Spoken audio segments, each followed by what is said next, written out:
that woodpecker? There's a woodpecker and a couple other birds. It's so nice. The spring is finally here again, and we can hear the sounds of the birds. In my last video, I talked about leaving the leaves and leaving the stalks for certain reasons, helping bugs and birds and everything like that. One thing I did forget to mention, however, was the timing for when it's okay to get in here and work with your plants and things like that. What I have heard, and it's a rule that I use all the time since I've heard it, is basically around the end of April, even the first part of May, you need to have about 8, 9, 10 days of consistent temperatures above 10 degrees. And what that ensures is that most bugs are awake and up by then, and they are moving around and living their lives, and then it's okay to go into the gardens and do your work in the gardens. Okay? So, it's the middle of March. It's going to be a while before we can do that. And a lot of people think, oh, there's nothing to do in the garden.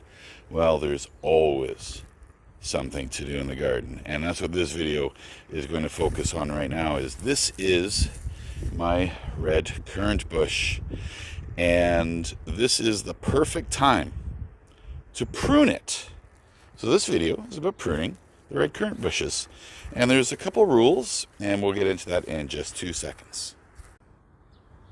Okay, so to prune your bush, you need a pair of snips and a couple basic rules. The branches, the growth that is really low and arcing down, you snip those off. Then you look for the older growth, the thicker branches, the thicker growths, and you cut them right down as low as you can go. Okay? 2 basic rules. That's about it. Okay, give me a minute and I'll show you what it looks like when it's done. Okay, and there we go. You can see that this bush looks a lot more thinned out than it was before.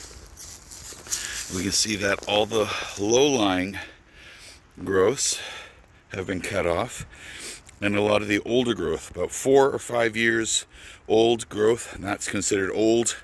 That's what gets taken out. And you can see here, it's